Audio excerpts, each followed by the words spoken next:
I don't like the look of that. Looks like there's gonna be rain before.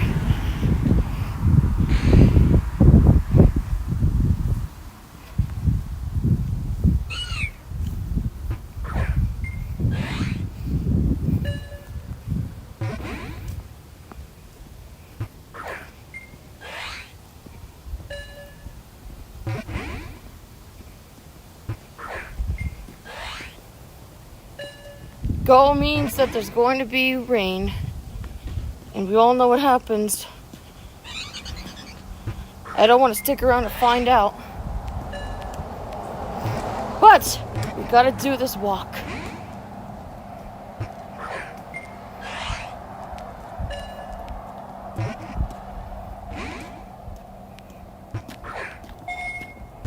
Seriously?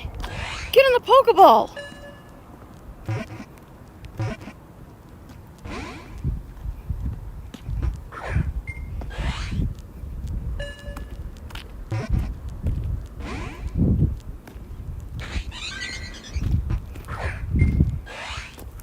This is weird. It's not letting me catch it for some reason. Even Great Balls, what the heck? Get in there!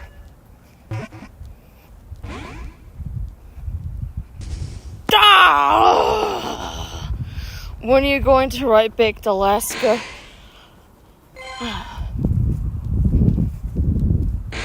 I'll get to it when my internet's back.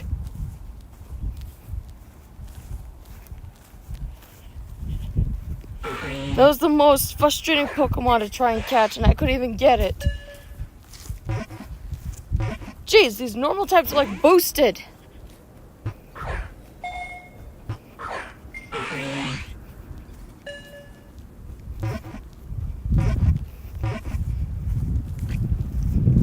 That it got? Yeah, Baked Alaska. I'm planning on probably writing that episode tomorrow, since I got a general gist of what the episode's about. Just the characters going on holiday to a desert that is both hot and cold, and the temperature has affected the creatures there. Also, there's a creature that looks like Torterra, since he is one of my favorite grass starters besides Sceptile. Had to do it sometime eventually.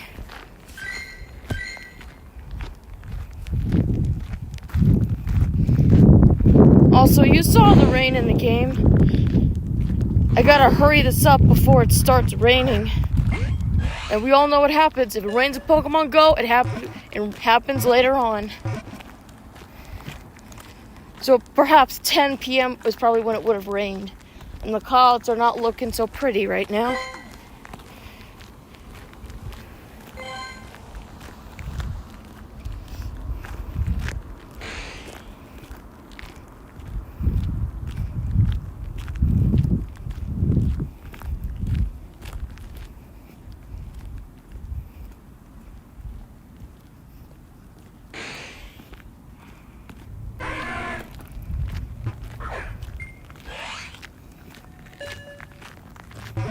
What is that sound?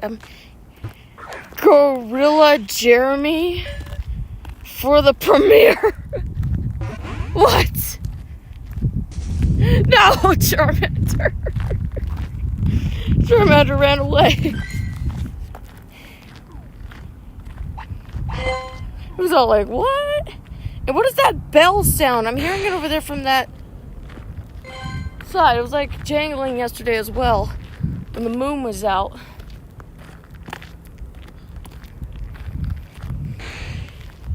Look, man, today has not been the best day. First of all, I woke up from a terrible nightmare when I was lost at Universal Studios. I was trying to look for Mom. Then my car decided not to work. The pin decided not to go in. My car's locked. Then we lost internet when we got back. And now this is going on. Gorilla meets a small group of people fighting a bigger opposition.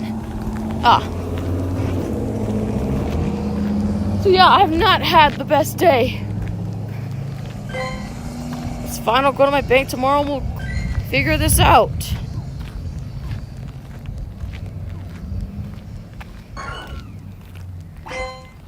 Also, I tried to look for that Dragon Girls book. They don't have it at Walmart. They had Wings of Fire, though. And they got a dragon that looks just like Shelby. Her name is... what was her name again? Have you pressed the reset button on the router? Yes, we did. Like, a lot of times, actually. Mom's reconsidering. She's going to now finally get a new TV provider. She's like, once this is over with, we're going to switch providers. I'm like, yeah, me and Zook were trying to tell you that the whole time.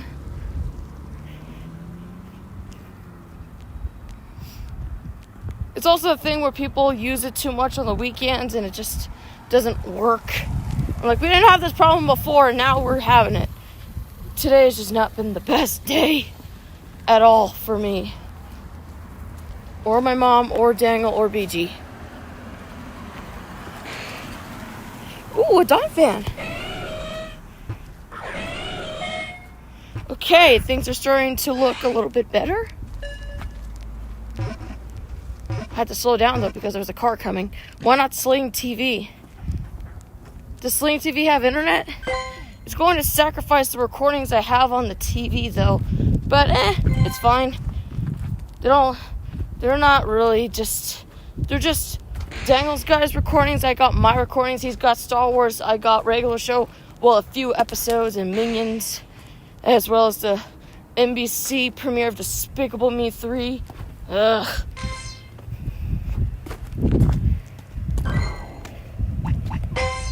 What gives? I have the DVD, so it doesn't matter. I'll tell Mom we'll try Sling TV. Maybe that's got better internet.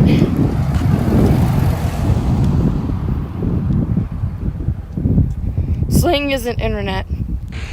Oh, that's not good. We need to find some... We gotta find some cable provider that's got really good internet.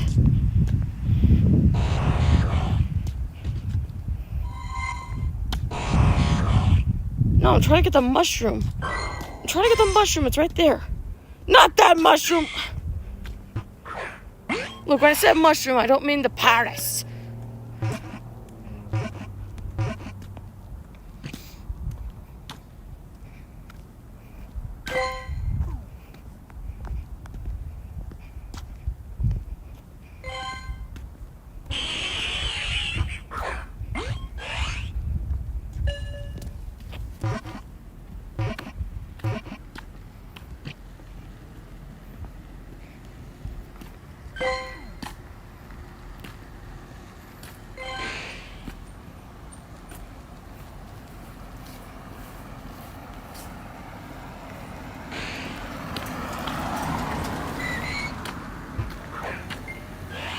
Seriously, enough of the fish.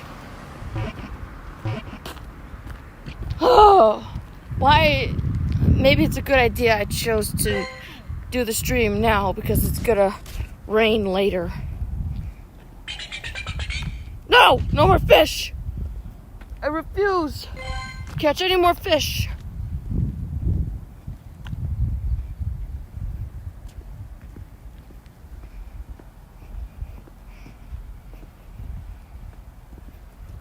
It was horrible, that whole tour. Well, I wouldn't say it's really horrible, just so much fish that spawned.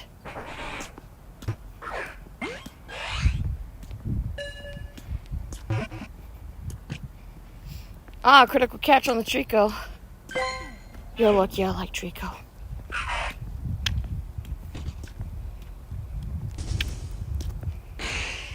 Yeah, that's a shiny I really want to get. A shiny of Trico. I may have 2 shiny Sceptiles, which is an awesome color, by the way. But, what? Sceptile was my Pokemon starter I picked for Pokemon Sapphire. Gotta have some recognition. He's one of the few grass starters I can tolerate. Aside of Torterra. Man, they did him dirty in the anime. Paul's used to be the ace, you know. Until I got defeated by Garchomp.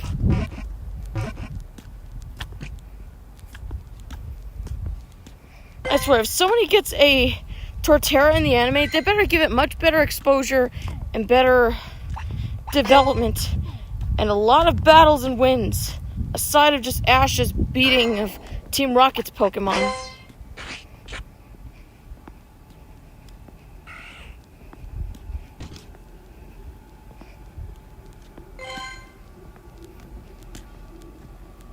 I don't know, should I do like a Trico lookalike for Baked Alaska? I don't know.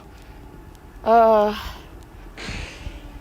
I know that Sceptile's based on a Dilophosaurus. It's clearly a grass dinosaur.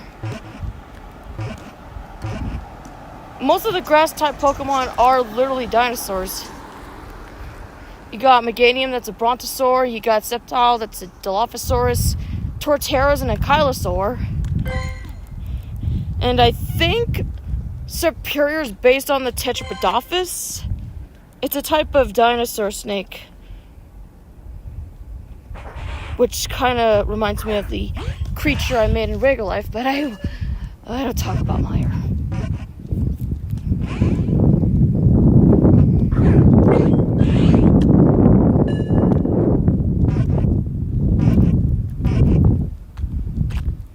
I better not get rained on, please. Last time it was dreadful, the whole rainstorm that happened.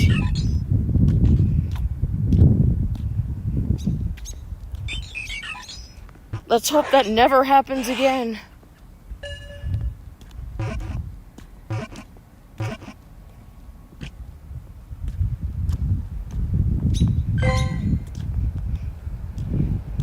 Yeah, I gotta be open with it.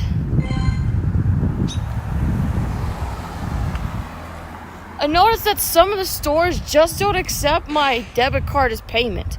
I mean, sometimes it works sometimes, but other times it just doesn't. Some businesses just don't. They say it's incorrect, even though it's the right PIN. I did it at the bank. That was correct. Then they lock it up after 3 attempts.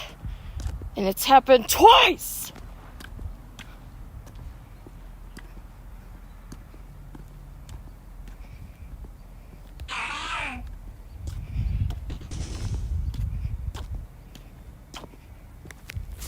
I don't know what's going on. Must be some glitch in the system or something. You know what? Doesn't matter. At least I got my Wings of Fire book. That was like $11. I got that at Walmart. That processed. I don't know why I didn't do it at Dollar Tree for some reason. Because that's where I went soon after. Got me some Minion merch. Barely any Minion merch. Just a Minions puzzle, Minions tissue, and Dr. Pepper. That's all I got. What? Minion stuff is hard to find nowadays. They are so incredibly hard to find and collect. Your best bet of getting those if you go to eBay or Amazon or go to Universal Studios. But they are crazy expensive there. I mean, very crazy expensive. Do you know that they have like over like $100 for a mini auto backpack? Mini! I would get if it would be a large, but a small one? What are you gonna do with the small one?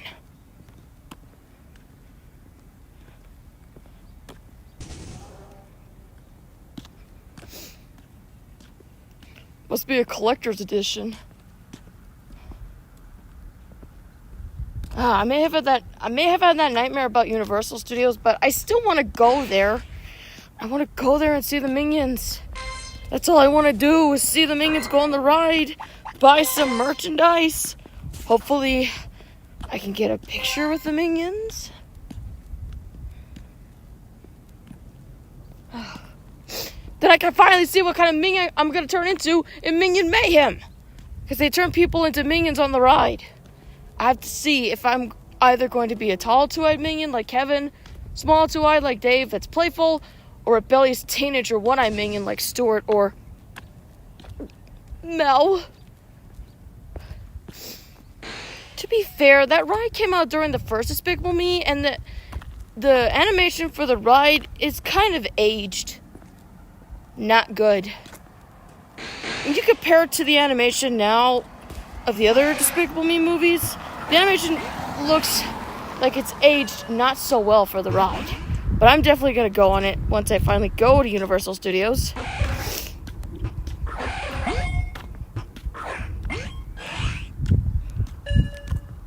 Oh, welcome back. Oh, I don't think I'm gonna last long though. I can hear something. Is it gonna be a storm?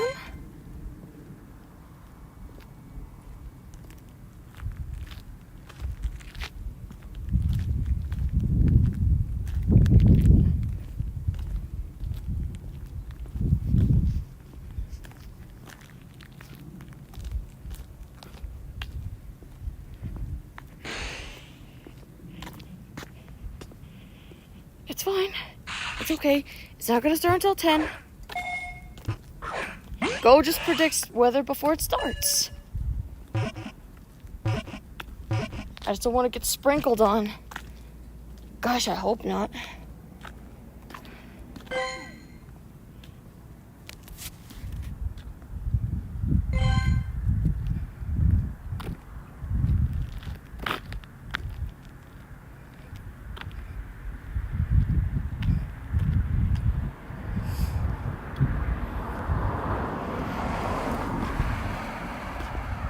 How do I start the episode Baked Alaska? Let's see. Should I start like with a commercial? You know, like how in regular show when Mordecai and Rigby see a commercial, they immediately want to go do something. Let's have that for Baked Alaska. I'll be like, guys, we should go there. That could be our vacation spot. But then they go there and they see that it's not what they expect it is. That they expect that it would be. I'm having a hard time trying to talk right now. I just worry because of the clouds. And I heard thunder, so hopefully I don't get caught up in another storm. Gosh, I hope not.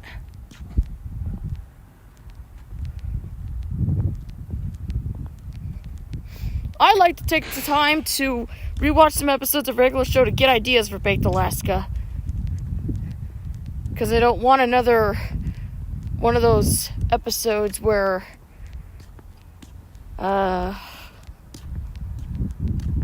conflict ensues for unknown reasons. Only 10 Pokemon? Jeez. What do we got? Swinub, Donphin, Pyrus, Remoraid, Blitzel, Squirtle, Starly, Ducklet, Nidoran, Female, and Surskit. Baked Alaska, I don't want it to be like Mordecai Rigby Down Under. That episode of regular show, that came from season 6. Missed opportunity. Like, it's literally that episode where, oh, it was all a dream. Like, oh, come on. I would have loved to see this actually happen. Not to mention Married and Broke had this subplot where the characters are attacked by these ants. And I'm like, hey, that sounds interesting. I'd rather watch that than watch the game show thing with Muscleman and Starla.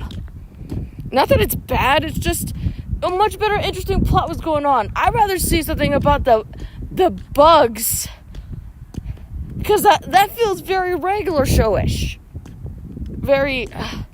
screw it. It feels like something that would have been in regular show because it's supernatural and it's one of those plots that would get you to be intrigued. But it wasn't. It led to something, but again, it not really a good payoff. Season 6 as a whole of regular show, that's when regular show started to die. There were a few good episodes that season. I mean, that was where Maxing and Relaxing was. Muscleman and Starla. What? They're a good couple. Anyway, what was I saying? Yes, I know the episode Brilliant Century Duck Crisis Special is in that season. That's why I said there's a few gems in that season. Like, some really good episodes. But even with those, it's not enough to save the season. You know who else smells like a pile of butts? My mom!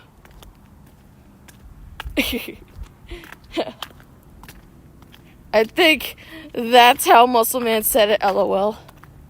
Yeah, that was from season 3, the episode Under the Hood, when he was trying to do that stand-up comedy thing, which failed miserably.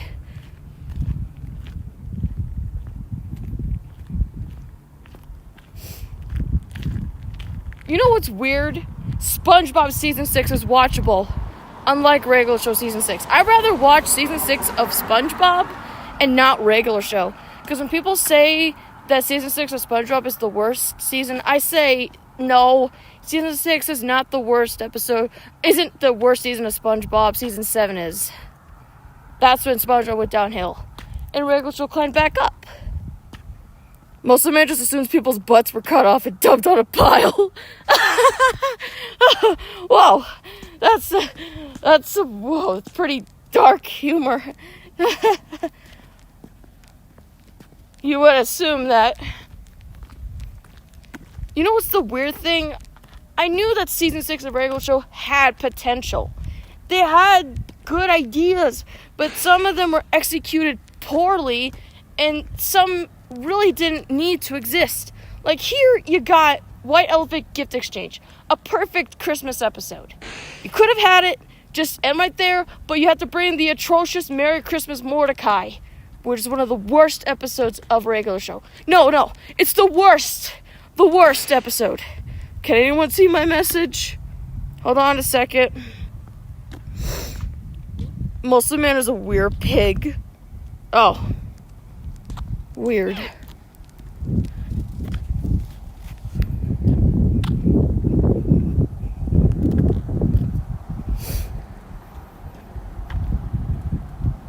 I don't understand what was the main purpose of Merry Christmas Mordecai. Sad Sacks was just as bad, but wasn't as terrible. No, episode's still bad. It's just MCM was more cringe-worthy to sit through. I was literally groaning in agony due to how cringe the episode was. It's all because of Mordecai's stutters and the love romance stuff. Not to mention the season destroyed CJ's character. No offense, but you could have laid off the romance this season. But they didn't. What was going on in the regular show writing board? What was going on? Muscleman. Okay. What do you expect?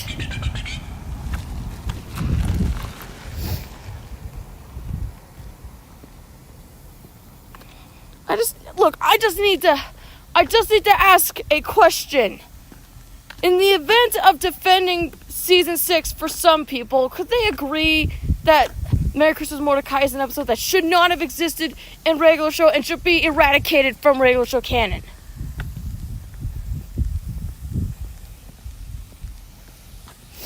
It's so bad.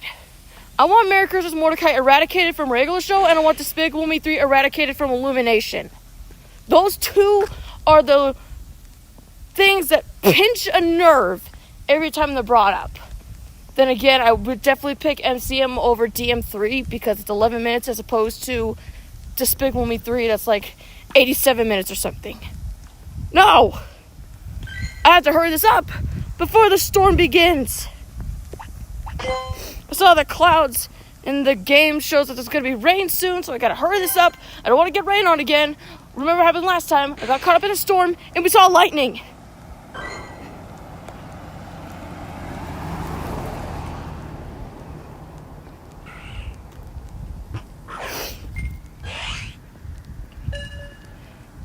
Those stutters, man. JG, listen here. James. Well, I do like your voice of Mordecai. The stutters make it so unbearable to watch. The way he even delivers the lines, where he's all like, oh yeah, the one perfectly normal party, the one that nothing bad's ever gonna happen. If you thought it would not get worse, he even goes, just do something! I'm sorry, I cannot defend that episode. It's literally 1 out of 10. There's barely anything good in it aside of the wriggling moments. That's all. That's the only good thing about it. It's just the wriggling moments. All it was just to have drama. Have the Margaret and CJ fans fight tooth and nail.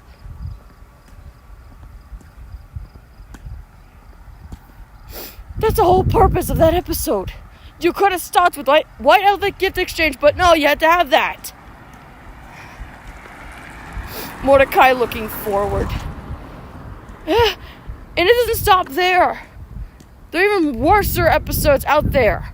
Not as bad as MCM, but I can list the unbearable ones, not counting Park Manager's Lunch or Mordecai to Be Down Under. Lift with Your Back. Not Great Double Date. Dumped at the Altar. Married and Broke because of the wasted potential we could have had for them being invaded by these bug ants or whatever. Seriously. No intense moments. No story to combat these ants that are attacking Mordecai and the others over at the house. I mean, come on. Like in the promo, it shows them drawn as ants. We could have at least seen something like that. Flip-flop them. Have it to be where we see this occurring, but not just snip it to where it's just literally nothing. That's another reason why I don't like Birthday Gift. An episode that's clearly Mordecai's birthday, and they just focus on Rigby trying to get him a great gift, instead of focusing a little bit more on the birthday bird himself. This was in Season 7, mind you. Season 7's got a few bad episodes, but it's nowhere as atrocious as Season 6. I mean, was it so hard to, Benson getting mad is funny. Was it so hard to focus on Mordecai for, part of the episode? Just show him at the beginning and just show him at the end? No cut in betweens of him, opening presents or something? He even got upset at Rigby because he said that he missed his birthday. Again, wasted potential.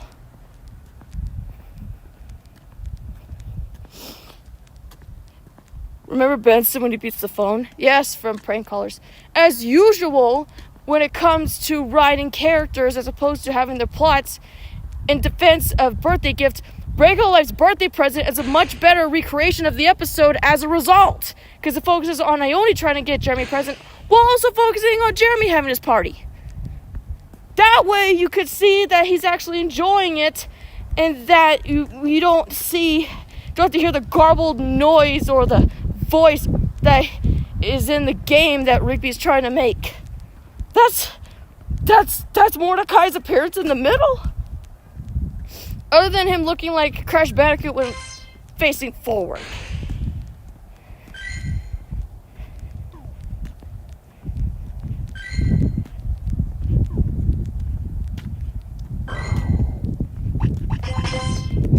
It's funny when Muscle Man was crying in the shower.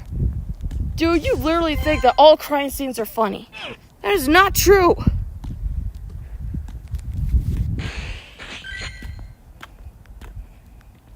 Alright, let's go see how we did.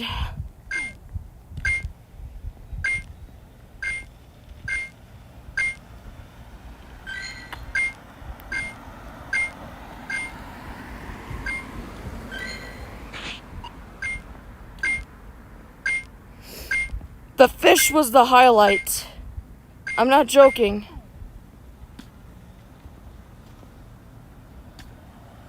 I'm keeping the Trico because I like Trico.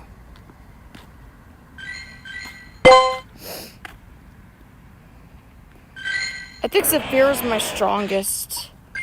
Yeah, her defense is actually pretty good. That's unexpected.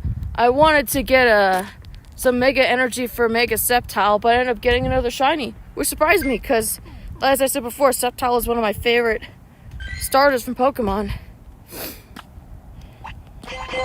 One of them, but if I was to say which one is better, no highlight, just see it. No highlight, just see yet. It's the fish! It's the fish! It is a little fishy-wishy right here.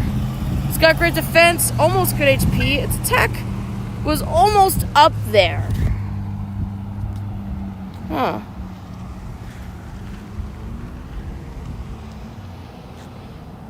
I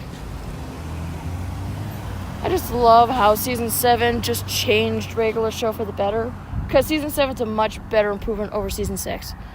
Well, it started off bad with Dumbtown USA. It managed to redeem itself with a lot of good episodes. Okay. It really got relatively better. I loved the direction that they went. Mechi Tomosume, what is a... No, I'm not gonna do that.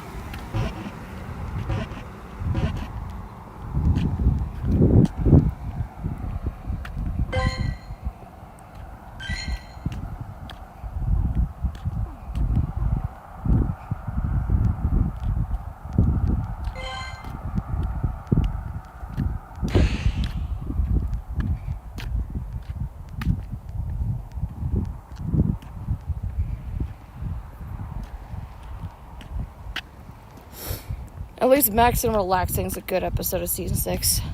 That one I could relatively say was really good. I love that episode. And you could only wish that there would be more episodes like that instead of stupid crap like MCM.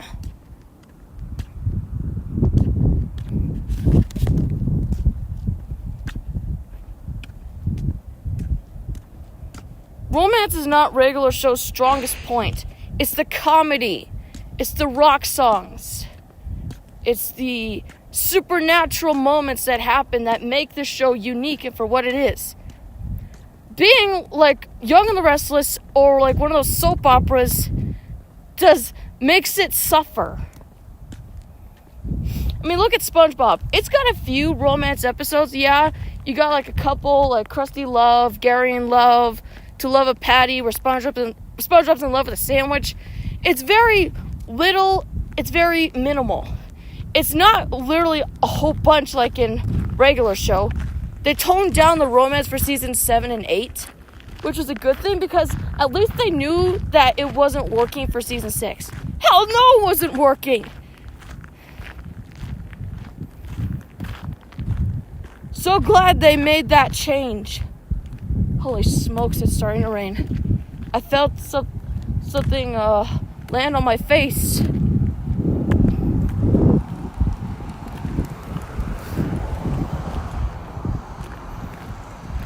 SpongeBob never had a love episode with Sandy Cheeks. Yeah, you're right. Normally it's Mr. Krabs and Mrs. Puff. Plankton and Karen, they're literally together. SpongeBob can't have anyone because he's asexual. Gary was in love in season 7. Yeah, Gary in love. So what happened to Snelly from the Great Snail Race? I guess Squidward returned her.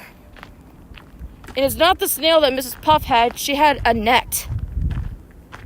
She looks like Snelly, but it's not Snelly.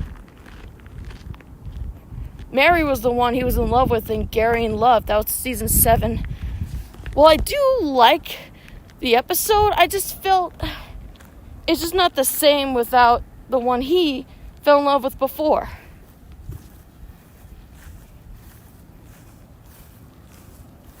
But at least props to SpongeBob that they don't go heavy on the romance. I get it's supposed to be relatable and add tension.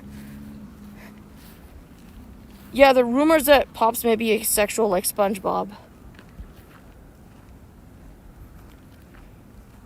Yeah.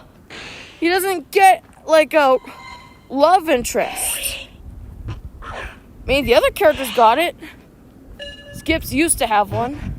Pops is the only one that didn't.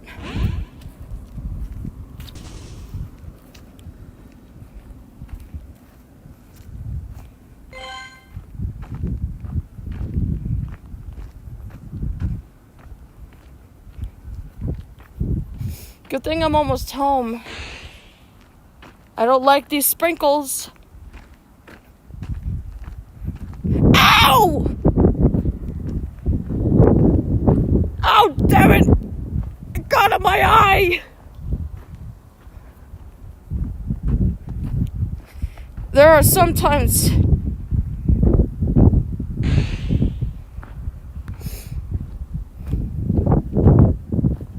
that's just the people doing that.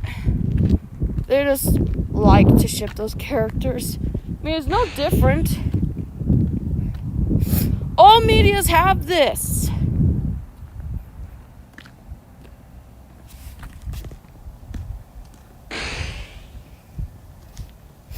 SpongeBob's childlike. There's no way he'll be able to be in a relationship.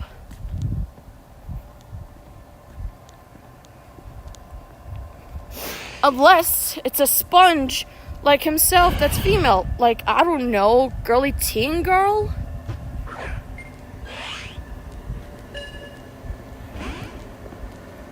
Jeremy Addison.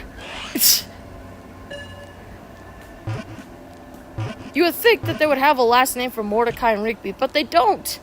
Benson had it, Pops had it, Muscleman had it, Nitch Sorenstein. Okay, that, but what about... No! No, no, no, no, no! No, you are forbidden! You know the rule. Never ever say that again in my chat. That is banned! Female sea sponges are rare. Girly teen girl from the slumber party?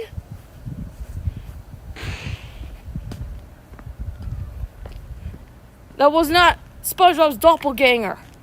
His doppelganger was, I guess the Drifter? Mordecai Quintel?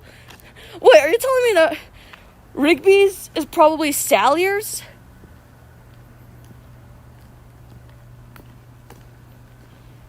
Just imagine if Jeremy's last name was Smith. Smith. Chad's is Stewart, Jeremy's is Addison.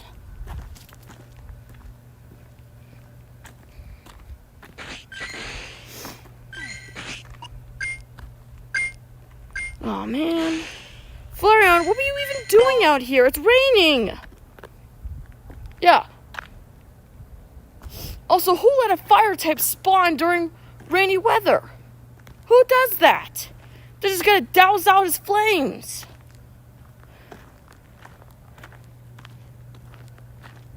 Crash Bandicoot's literally weak anyway, so really anything could phase him. Mr. Krabs meets Benson. More like Squidward meets Benson. They're kind of more on the same page. Employees that get annoyed by their co-workers. I get Mr. Krabs is the boss and so is Benson, but I think Squidward's a much more relatable one as opposed to Mordecai and Rigby, which are the combination of SpongeBob and Patrick. But the only difference is one is an avian and the other one's a mammal. I like ice cream sandwiches, but most of them eating them got me grossed out. Is this from because the Doomy is solid? Benson is nowhere near Mr. Krabs' level. Oh no, Mr. Krabs is a villain. He's mean. People say that Plankton is the bad guy of SpongeBob. No, Mr. Krabs is worse. All Plankton wants to do is steal the secret formula. All he's doing is thievery, and yeah, he wants to take over the world. I mean, what other villain tends to do that? But Mr. Krabs? He steals, makes fake money, like he paid SpongeBob wacky bucks, enslaved animals to make jelly and jellyfish jam. Like, he's done so many bad things. Mr. Krabs once tried to charge SpongeBob and Squidward for existing and breathing. That's when they went on strike. Yes, I remember that. Mr. Krabs is a horrible boss. I'm sorry. And the fact that he's voiced by Clancy Brown, that voiced one of the most diabolical villains of Crash Bandicoot, Uka Uka, really shows that this guy is flat out evil. Clancy Brown literally voiced Mr. Krabs, and he's literally got a villainous voice. As opposed to Doug Lawrence that voices Plankton, who's a quote-unquote villain in SpongeBob, as well as Edward from Camp Lazlo, who's just basically the camp bully. It was funny when Dennis slapped Patrick. Why are you laughing at people's pain? What do you get out of it? You're supposed to feel for the characters, not laugh at their pain. That's not slapstick. It's not freaking Minions. Of course, I get freaked out when Mr. Krabs laughing. I can't do Mr. Krabs. Well, don't make me do that. Oh yeah, Mr. Krabs. What? Was that an owl? I heard a screech. I heard a screech by that tree right there. It's gotta be an owl.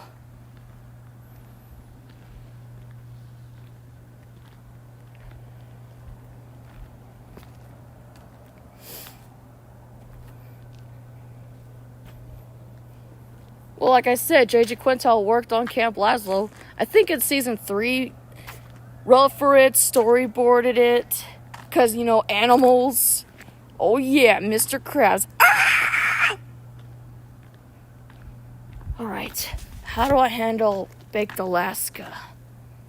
What do I watch? Which season of regular show?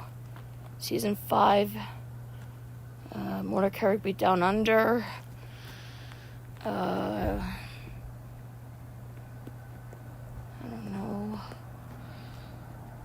Break Me in the Sky with Burrito. Season 4 is not going to work. Something special. At least have Jeremy in the beginning, at least. Or have him stay on the sidelines.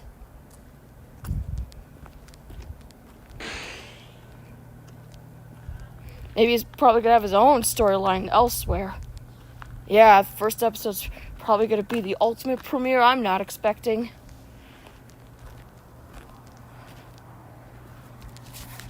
We'll probably talk about this later. Regular show is animation's better than Steven Universe. If they don't forget Tails. They're both by Rough Draft Korea. Their storyboards sometimes aren't really the best. They're basically equal. They got mistakes, okay? If you've seen, animation errors in regular show, that's because the animators do what the storyboarders did from Rough Draft Korea. Every show's like that. All shows have animation errors. Much like SpongeBob, they literally got errors right off the bat. Even Teen Titans Go looked better than Steven. That's not even a Cartoon Network show. Do not remind me. We all know Teen Titans Go is not a Cartoon Network show. We know that. Now, if you don't mind, I gotta end the stream so I can brainstorm for an episode of Regular Life.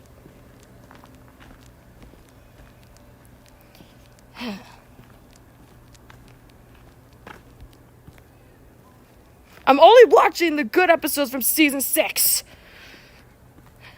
Their storyboard and the animation is done in the US. Rough Draft Korea, they literally say Rough Draft Korea in the end credits for their shows. Even SpongeBob. Look it up.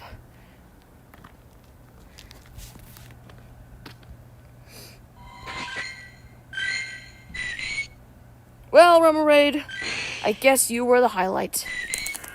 Tell me again how this works. How do you go from a fish to an octopus?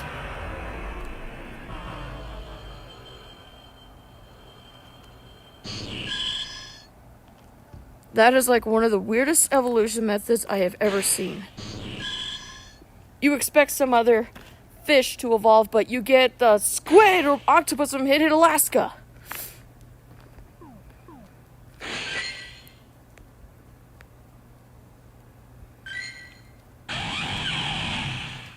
Alright. Okay, so the characters, they see a commercial. One Time Social aired on Cartoon Network in 2012. Okay, so they're watching a commercial. They see that they want to go there. There's a reason, they gotta give a reason to why they gotta go. And then when they go, it's not what they expect. Something out of regular show. I'll probably work on it a bit more, but I got some brainstorming to do. No!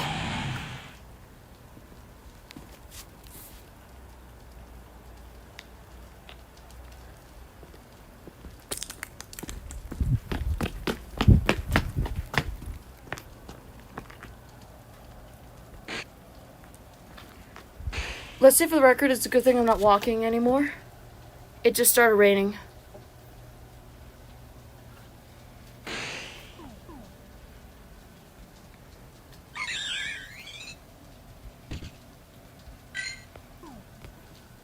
You hear that, right?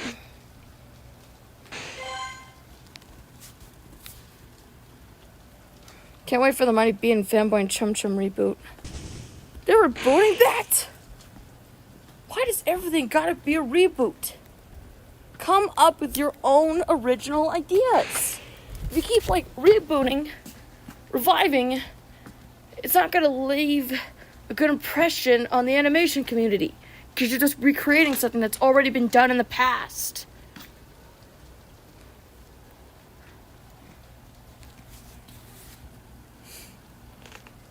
I see there's cherry and blueberry. I want to get blueberry. Wait, what are you talking about? Are you talking about, icy or something?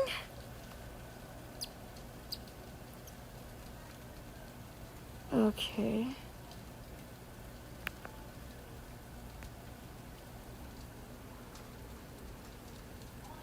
Well, I'm not going to get to... They bring the animators from SpongeBob to work on Mighty B. While rewatching an episode of Camp Lazlo, I realized that it's not just J.G. Quintel, it's also Mike Roth, who also helped to work on that show.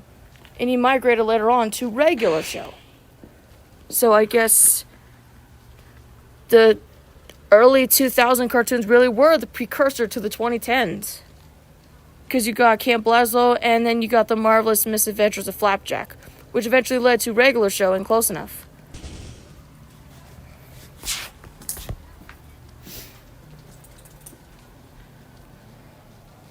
Well, I can't brainstorm while I'm out here. Camp Lazlo? Yeah, it may have been created by Joe Murray, the guy that made Rocko's Modern Life. But JG worked on that show in the later seasons. I could tell from the animation style, and then when I'm like, hey, that's JG. It was only a matter of time before JG would make his own show. Which would be a regular show, and I can't count Close Enough because I guess it was short-lived. That show was originally made in widescreen, the only show on Cartoon Network. I remember as a kid I used to watch Camp Lazlo a lot. It didn't leave a huge impact on me, but it was a good show. Revisiting it, I could see that it's very revolutionary. Just not on regular show status, but still good nonetheless. Very good show. Highly recommend it if you want to check it out. And definitely worth seeing JG's early years. The Clone Wars animated special. He also worked on some Star Wars Clone Wars animated series. The animation looks like SpongeBob and mostly Rocko. Not to mention they used sound effects and stuff from SpongeBob as well. Some is original, others are from SpongeBob. Because Tom Kenny's on there.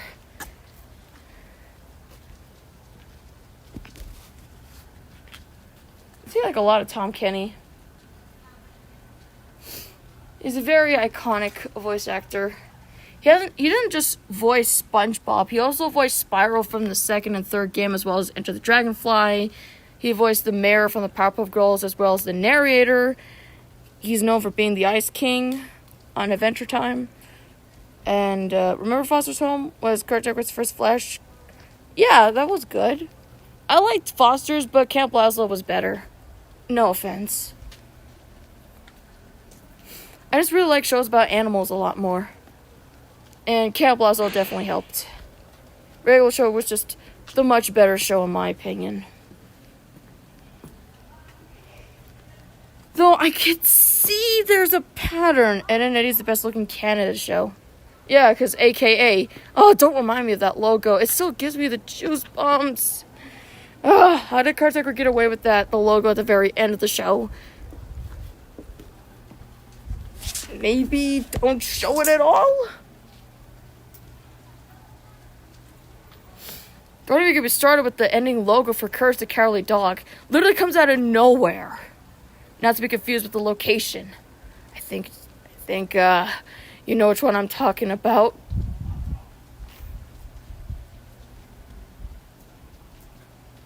Chip and Skip. Yeah, those guys were funny. Who are my favorites on Camp Lazlo? I'd say Lazlo, Clam, Edward, and there's some other guy. Slinkman. Yes, I remember that.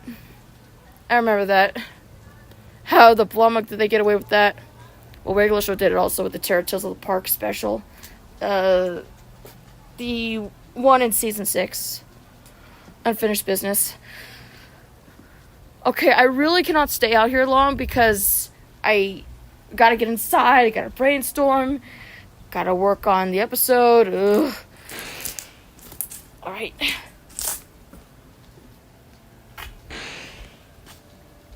You like the duck and the moose.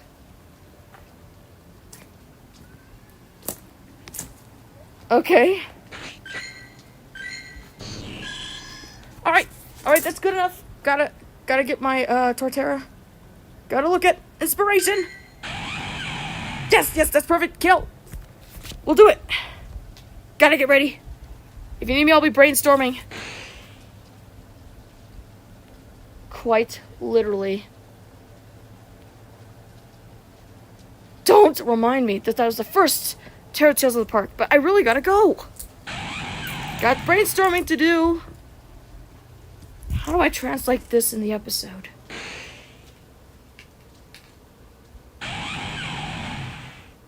Your guess is as good as mine.